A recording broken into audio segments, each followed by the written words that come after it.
Luc, chapitre 14. Un jour de sabbat, Jésus était allé dans la maison de l'un des chefs des pharisiens pour prendre un repas, et les pharisiens l'observaient. Or un homme rempli d'œdème se trouvait devant lui. Jésus prit la parole et dit aux professeurs de la loi et aux pharisiens, « Est-il permis ou non de faire une guérison le jour du sabbat ?» Ils gardèrent le silence. Alors Jésus toucha le malade, le guérit et le renvoya.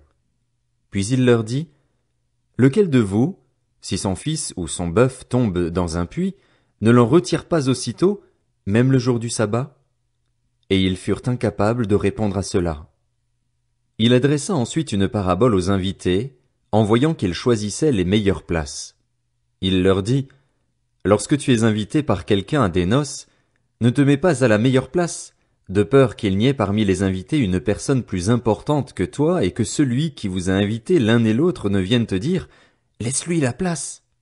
Tu aurais alors la honte d'aller occuper la dernière place. Mais lorsque tu es invité, va te mettre à la dernière place, afin qu'au moment où celui qui t'a invité arrive, il te dise « Mon ami, monte plus haut ». Alors tu seras honoré devant tous ceux qui seront à table avec toi. En effet, toute personne qui s'élève sera abaissée, et celle qui s'abaisse sera élevée. Il dit aussi à celui qui l'avait invité, « Lorsque tu organises un dîner ou un souper, n'invite pas tes amis, ni tes frères, ni tes parents, ni des voisins riches, de peur qu'ils ne t'invitent à leur tour pour te rendre la pareille. Lorsque tu organises un festin, invite au contraire des pauvres, des estropiés, des boiteux, des aveugles, et tu seras heureux, car ils ne peuvent pas te rendre la pareille.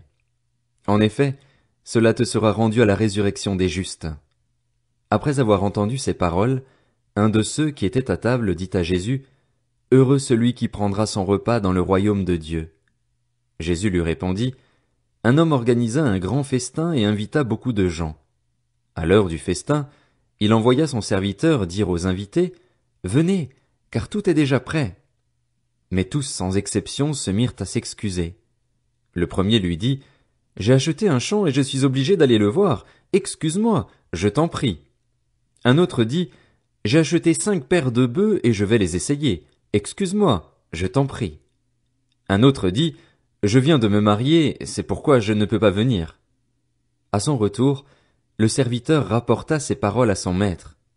Alors le maître de la maison, en colère, dit à son serviteur, « Va vite sur les places et dans les rues de la ville et amène ici les pauvres, les estropiés, les aveugles et les boiteux. » Le serviteur dit, « Maître, ce que tu as ordonné a été fait et il reste encore de la place. » Le maître dit alors au serviteur, « Va sur les chemins et le long des haies, et ceux que tu trouveras, oblige-les à entrer, afin que ma maison soit remplie.